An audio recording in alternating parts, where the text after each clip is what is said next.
tender age of 16, Dorian created an SAT program, which also focused on self-empowerment. She personally trained over 40 high school students over 2 summers. Many of those students have gone on to 4-year colleges and universities. Dorian is a young woman who's always looking to challenge herself and improve the world. And if her short but impactful past is any indicator, we know that her future is successful and bright. So without further ado, Ms. Dorian Murray Thomas.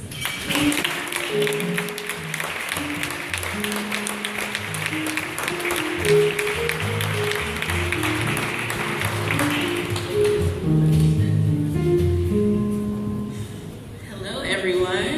Hello. I was, when we were in the reception earlier, I was talking to a woman, and I was like, it's such an honor to be here. I've been reading Positive Community my whole life, and she's like, well, that hasn't been long, right? You're only 19. And I was like, you're right.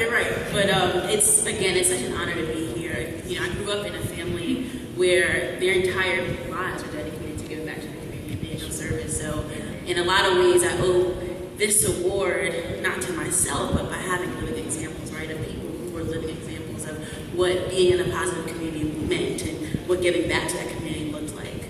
So again, thank you so much. It's an honor. It's an honor to be honored by Positive Community, a magazine that has been such a pillar in our community for years. And again, I know I'm only 19, but I grew up reading this magazine and seeing it in my room or seeing it in the house. So it's just truly a pleasure once again. So a round of applause for each of you, if I could just put that out there.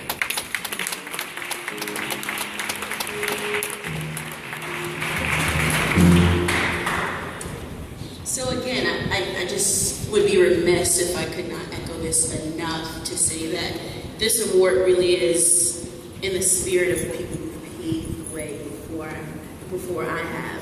In the room, I have my mother, who's been an educator and social worker for over 20 years. So when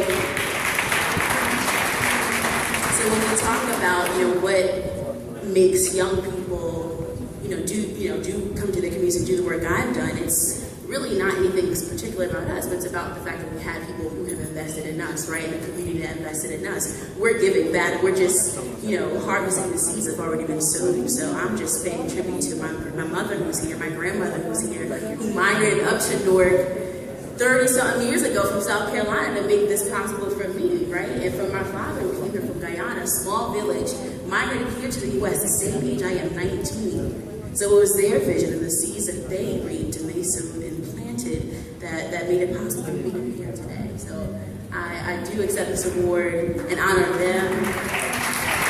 Absolutely. And honor each of you who every day in your own way, whether it be through education, be it the Positive Community Magazine, the foundations, jobs you work for, who make young people like me, not a rarity, but the norm. So I give honor to each of you.